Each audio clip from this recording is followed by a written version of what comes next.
Welcome to the Feeling Loudly podcast, a show about human emotion and the way we navigate this life of trials and triggers and treasures with the help of astrology and tarot. I'm your host, Jana. I'm an astrologer, a tarot reader, and an Akashic Records reader, and I'm here to help you do this messy life with as much grace, ease, and pleasure as possible.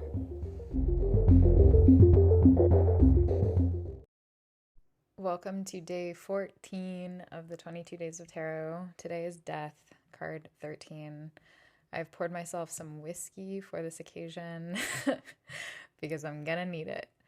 I love the Death card. This is one of my favorite cards, and I realize I've said that about a lot of cards. I guess I just have a lot of I love the tarot. I have a lot of favorite cards, but Death is very special to me, and having just come out of a death year myself last May, I really got to know death energy much more intimately than I did already.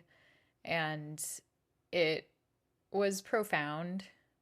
I went through one of the bigger life transformations that I've gone through ever during my death year, from 2020, I guess it would have been mid 2022 to mid 2023. And then I moved into my Hierophant year. And during my death year, pretty much all of the foundations in my life began crumbling. And they were already crumbling gradually, but they really began crumbling. And I've talked about this so much on the podcast already, so I'm not going to bore you with the repetitive details, but this was the year when my relationship really fell apart.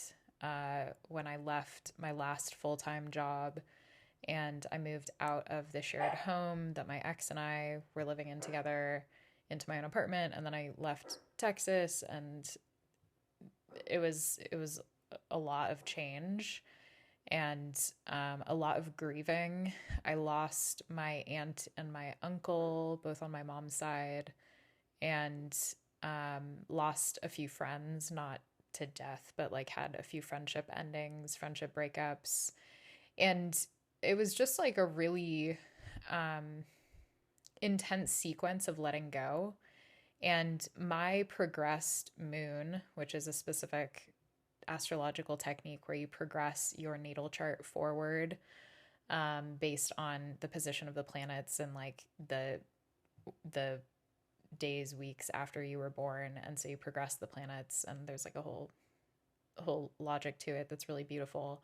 But your moon changes signs every 2.5 years, and it marks really significant changes in life. And my progressed moon entered Scorpio, which is the sign connected to the death card, entered Scorpio about 2 months before my death year ended. And so in that final stretch of my death year, I also had my progressed moon in Scorpio, and it still is in Scorpio. And it's been a really kind of wild sequence of just shedding and shedding and shedding and shedding and shedding. And when if you go Google progressed moon in Scorpio, you'll see a lot of scary stuff, a lot of stuff about betrayal, a lot of stuff about loss and grieving, and kind of having a dark night of the soul. And that's definitely been a big part of this chapter of my life, just getting cozier with grief and getting cozier with loss. And it's brought me back to a lot of my childhood experience, which was very kind of cloaked in death in a big way. I felt like I was pretty much kind of living in death energy for a good part of childhood, because my maternal grandparents, were both dying of cancer for a really good part of my youth. And so a lot of my time spent with my mom was going back and forth from Arizona, where my grandmother was, and to Morro Bay, where my grandfather was, and kind of watching them going through their dying process. And I didn't have the wherewithal to kind of pass along words and language that can support me now. I wasn't thinking so consciously about what was going on. I was just sort of like there for it all. And I do remember the funerals, and I remember the funerals of my paternal grandparents too. And I remember like not crying. And it was strange to me because I didn't know what to do with that. I saw these people crying around me, but I wasn't crying. And it was almost just like this is what it is feeling. And in some ways, I think there was relief that came for me when my grandparents passed away, because it meant that we didn't have to watch them die anymore. And I'm thinking about that today because I think that often the dying process, whether it's literal or more metaphorical, is often more painful than the death itself. It's kind of the lead up and the anticipation and the dying and the suffering that precedes death so often. The unclenching of the fist, it's when the fist is totally unclenched and sort of released that you might experience relief. And it's that process of the buildup and the planning. And if you have the good fortune to plan and to kind of be present, I don't know that I would call that good fortune actually. But you know, for folks who do have the resources and the privilege to like prepare for their deaths, that sometimes can be scarier. And sometimes the moment of death is a huge relief because it's a surrender, kind of the ultimate surrender. And so this stuff was swimming in my mind today, and especially coming off of my shares yesterday, where I was reflecting on this chapter of my life in Santa Barbara and how it was very magical to me and very special. And then today I started thinking about how I'd sort of time capsuled that part of my life, because it felt like a period where I was suspended in time, very hanged one energy. I was suspended in time, but in a place that I found beautiful and around people I found beautiful and cared about and loved. And that wasn't the whole story though. Like there was a lot of pain that was going on. And in many ways, I think that I romanticized that chapter because it represented something to me that I couldn't have anymore, that made me feel like something in the present was wrong.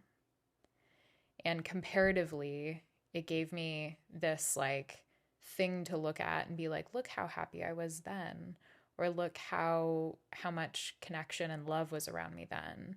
But like I was also binge drinking. I was doing Molly all the time at like bars in Santa Barbara and like hooking up with my coworkers at the restaurant that I worked with, and feeling not that any of that is bad, no moral judgment there, but like I wasn't feeling particularly like secure with myself or happy with myself. I was sort of just like throwing myself through life and like working really hard at various jobs and kind of like trying to keep my head above the water and partying a lot in the aftermath of that really lovely summer where we had these dinner parties. And so it was like this prelude to a lot of change, and it was uncomfortable. And I think in some ways there was also this knowing that it was going to end. We were all kind of still trying to hang on to our college experience with each other, and there was this ache that came up because so many of us had just become really close in the final months, and in some cases even like weeks or days of graduating from college. And there was this feeling of like, where were you the whole time? And it was really heartbreaking. It was very bittersweet. Like it was beautiful at once because we got to experience this like precious moment in time together and really commemorate our college experience and have these nights that felt like they were straight out of a movie. And then at the same time, like this intense, like, what the fuck? Like, why would you being like spirit, being the universe, like, why would you deliver these connections to my life, like, right, like when they can't last? Because we're all going to go off and live our own lives and maybe keep in touch, but maybe not. And in most cases, it was not. And it felt really cruel in some ways because and I'm not just speaking for myself, this was a sentiment that I think was shared by quite a lot of us, was like, we appreciated it, but it also hurt a lot that we didn't get to have more time together and that we didn't get to experience more of life. And then now that I think about it, like, that's actually part of why it felt so special. And that's part of why I can look back on those moments and point at that, because we were sort of in this little like punctuation mark of life experience and connection where everything was really fresh, but it was also ending. And that gave us this sort of opportunity for presence that isn't super easy to come by in the rest of life when we're kind of going through the motions and spending time around people that we see every day of our lives. And then we connect with people on such a deep level and so quickly and so beautifully that they get to be these sort of time capsules for us that represent a very precious moment in time and a version of ourselves that we really, really liked. And so I'm having a similar experience in life right now. And today I was just kind of like mulling over my own relationship to like certainty and permanence. And I keep hearing lately, like over and over and over again, the sentiment that nothing lasts. And today I did a little shufflemancy, as I always do, and I asked a few questions, and I got the same song in response to all of those questions, and it was Nothing Lasts by Bedroom. And it's a beautiful song. It's not the song of the day, but it is an important song that's figuring in our little conversation today. So I'll just read you the lyrics for a moment here. Nothing lasts, bedroom. So it goes, I pray to God to stop these thoughts. It works for me, can't you see? Now I know that I'm better. I'm writing this letter to my past self sitting on the shelf. Nothing lasts. It's for the past. I won't stay here. I won't stay there. 'Cause now I'm happy, for you have changed me. I'm so thankful, no longer painful. And to be honest with you, getting this song to come through, and it was from like 3 different playlists, the same song each time. Getting this song really hurt me at first, like seeing the words come up, nothing lasts. And I posted in Discord about how this is kind of like an existentially like ouchy thing for me. I'm like a Pluto moon square, and I have a bunch of Pluto stuff going on in my chart. And as Jessica Lanyadoo once talked about on Ghost of a Podcast, if you have a Pluto Scorpio child, you need to teach them to start saying goodbye from a very young age and teach them how to grieve. And her recommendation was like, teach them to say goodbye to their poop before you flush it down the toilet. And it's so Scorpionic and it's so Plutonian. Like literally poop is Scorpionic. Like Scorpio rules over the genitals and the anus and like excrement, and like the bathroom is a very Scorpionic place. And I got thinking about the bathroom today as a way of like, detachment, or a place of detachment, because I took my first microdose of psilocybin in like many, many months, because it was like death day. And I was like, all right, I can sense I'm going to need some help here, because this is going to be probably kind of a whopper of a day for me. And so I took just like 1 microdose, and then I was thinking about past trips that I've had with like acid and psilocybin and, other stuff, nothing super crazy, but where I've ended up in the bathroom. And if you've like had psychedelic experiences, you know that the bathroom can be a very scary place to be. It's very revealing. There's a sort of honesty and rawness to the bathroom that really gets pronounced during a trip. And you'll often see people like staring at their eyes in the mirror or getting stuck in the bathroom. And it's a place of release, not to get all gross, but it's a place where we shit and where we pee and where we like do some of the most human stuff that we do behind closed doors. And then we flush the toilet, or we like let the water go down the sink, go down the drain, and we release. And so I was thinking about the bathroom, and then Marta, wonderful Marta, who's a member of our challenge, published this really beautiful Substack article that I'll link in the show notes below about their reflection on death today. And they suggested making an offering to death if you felt like you were in a position to. And so I decided to make an offering to death. And I was like, where should I put this? And death told me to put a fucking glass of wine on the top of the toilet.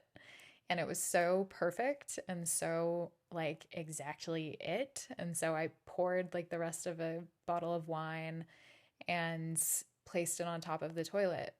And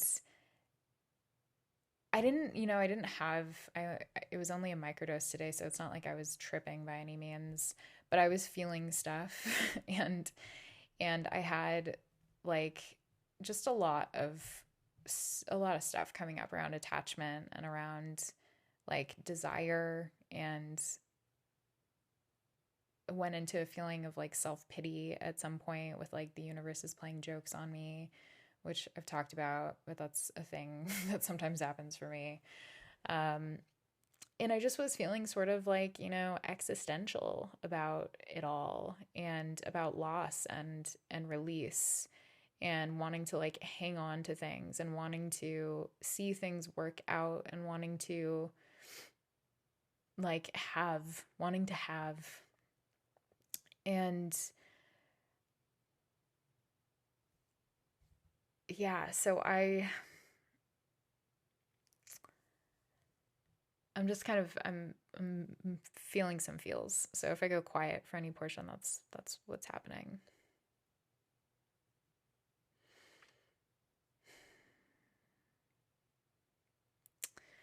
So I was feeling feels, and I posted on Threads and asked people to chime in and tell their stories about how they came to stop desiring certainty and permanence.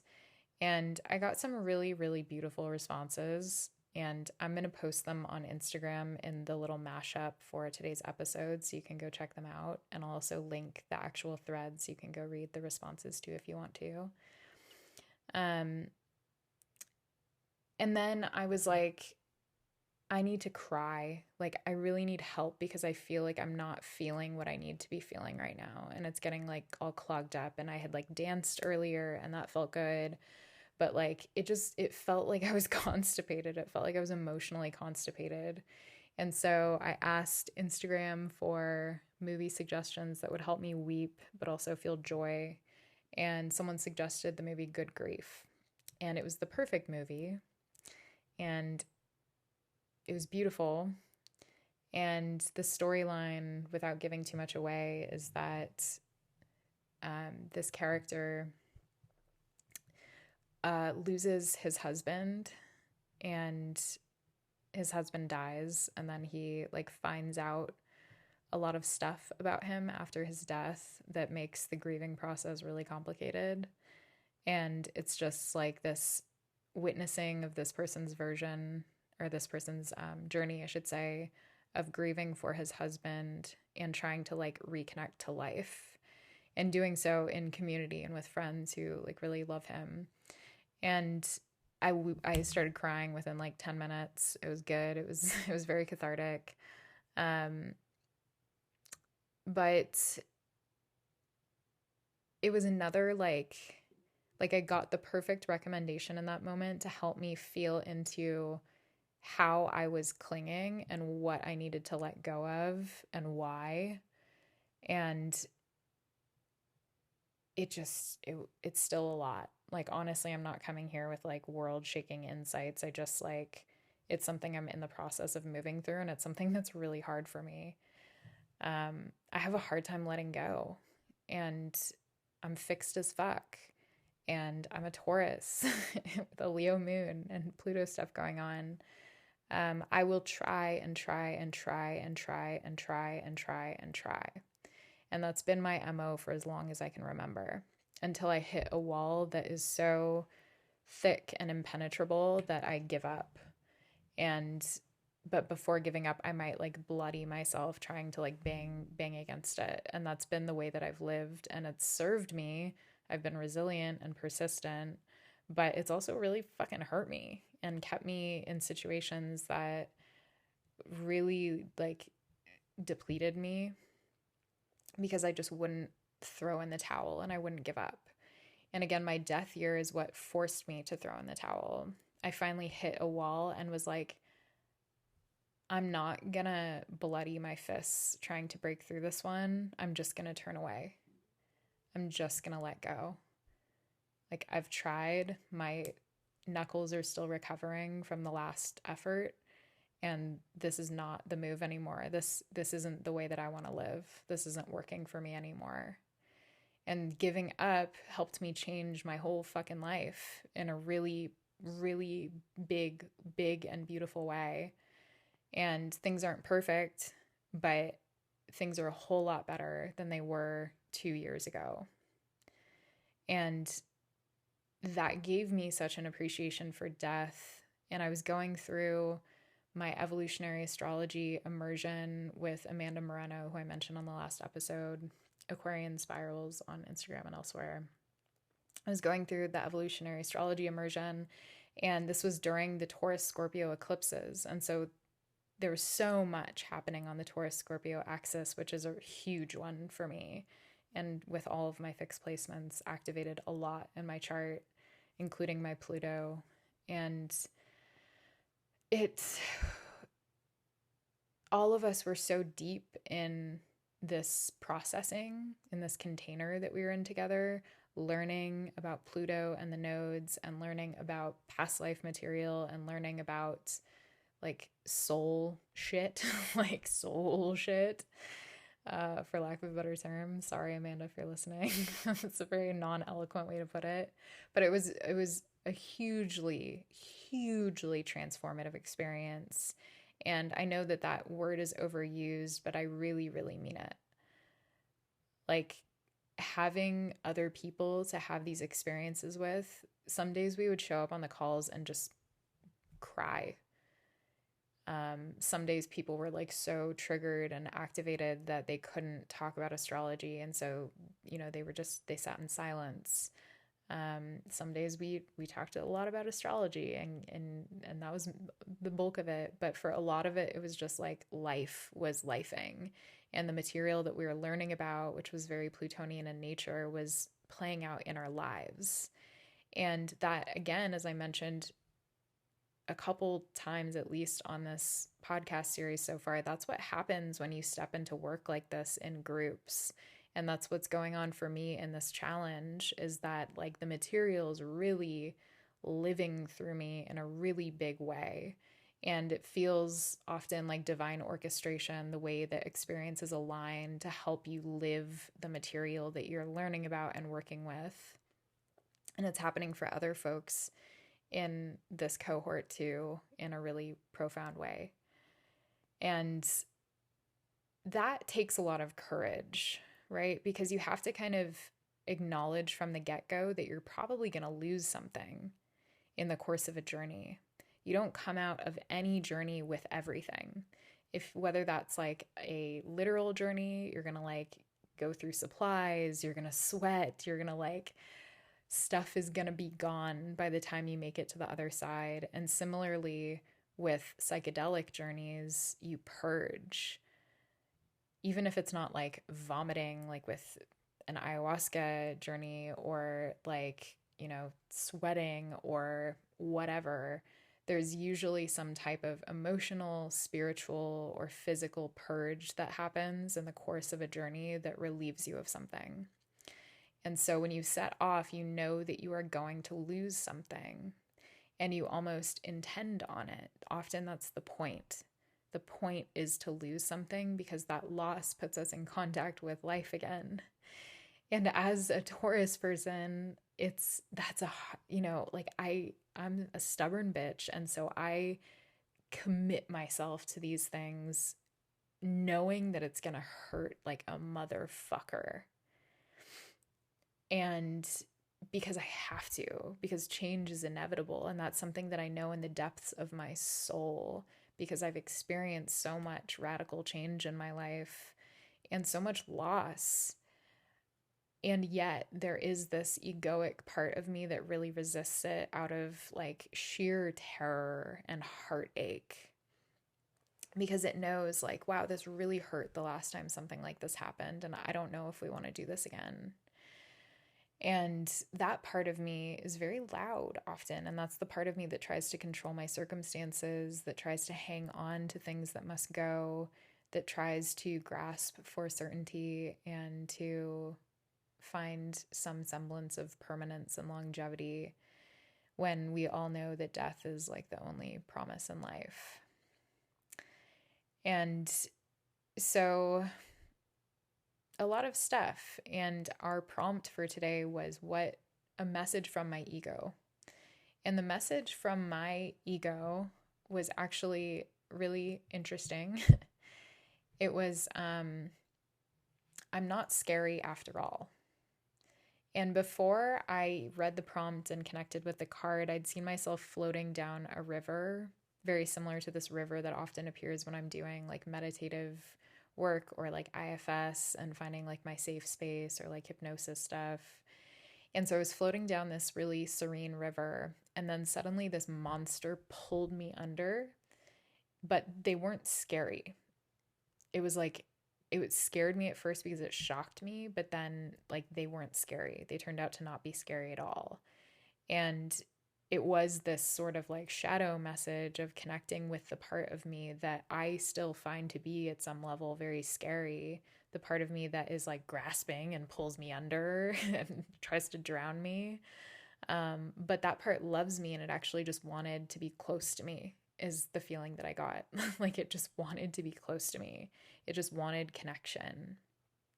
And similarly, the part of me that might grasp outside of myself for other people and other things and certainty and all of this stuff is a part of me that just wants connection and love.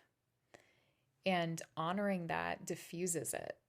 Honoring that and seeing that and affirming that diffuses the sort of intensity that that part might feel at times, and that like yearning that that part might feel. And so when I like tuned into that, I felt very relaxed this morning. And this is of course before like all of this more heavy stuff came in and I'd just begun my day. But I had this understanding that the anxiety that I so often feel in my day-to-day is something that I don't have to opt into. Like I can reach for anxiety and I can operate in that state if like that feels good for some reason. And I think there is a sort of like addiction to anxiety that exists for me for sure and is very common, like an addiction to an anxious or dysregulated state, sort of like an addiction to sadness, which I talked about on yesterday's episode. But what I noticed is like I wasn't feeling that at all this morning. I was feeling very calm, and my ego actually told me the anxiety is not your natural state. It's unnatural. What is natural is this calm, graceful, sensual, grounded energy that you embody as a Taurus. And when I said that, this energy like surged into my head, and I felt this like self coming through. And then I looked more deeply at the card, and I saw this like explosion happening in the atmosphere, or I guess in space. And it looked like a star exploding. And it reminded me of this idea of like the ego being blown apart, and how so many people who are on spiritual paths will often talk about like ego death and killing the ego and all of this stuff. And, the ego isn't meant to be killed. The ego can be brought into greater balance, but we all need egos. And any astrologer will tell you that like the sun and Mars represent the ego, and you can't get rid of the sun and Mars in your chart. And so it's not meant to be gotten rid of. It's just meant to be worked with and understood, and sometimes healed, and sometimes even strengthened and expressed in different ways. And so there's a lot of that. Like this isn't a part of me that needs to be killed. This is a part of me that needs to be seen and experienced and held gently. So, the final bits that I'll share today are about the exercise that we ended on, which was really special. I had seen again like this water, I'd seen myself on a river at the start of my tarot practice. And then right before I read the prompt for our intuitive exercise, it started raining outside. And then I looked at the exercise and it was to listen to the sound of water. And it was just one of those really beautiful little synchronistic moments. Like it starts raining and then I look over and we're supposed to listen to the sound of water.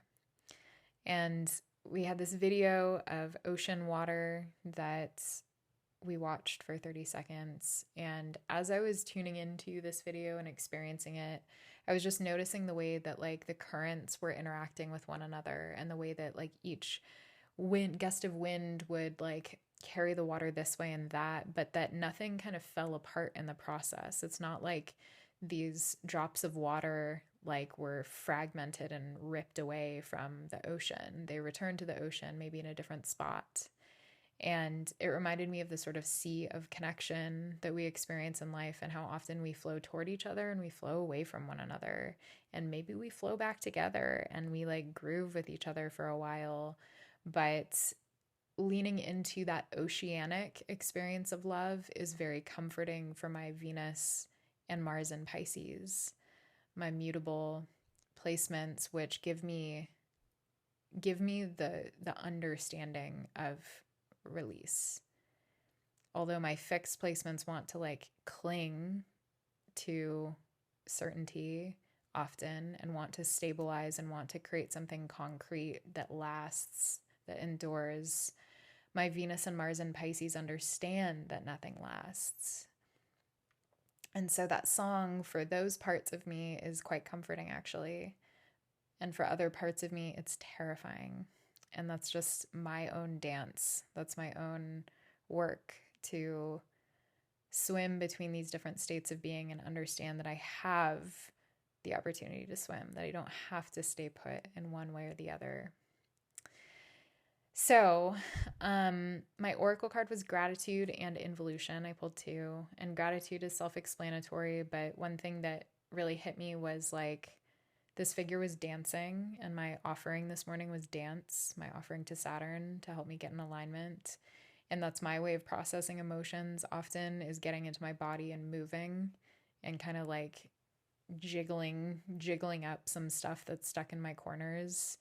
And dance is my way of doing that. And I also heard that gratitude is an antidote to nostalgia, and an antidote, that's a hard sentence, and an antidote to grief. And so when we can experience what we have and really see it through the eyes of love and joy and gratitude, it can really ease the pain that we might experience when we have to lose something or let go of something. So I will end on our song of the day, which was, what do you know? Sea, swallow me. And that came up right after I got the ocean prompt and the rain, and it was just all really lovely. So water is definitely coming through as a supporter for us right now.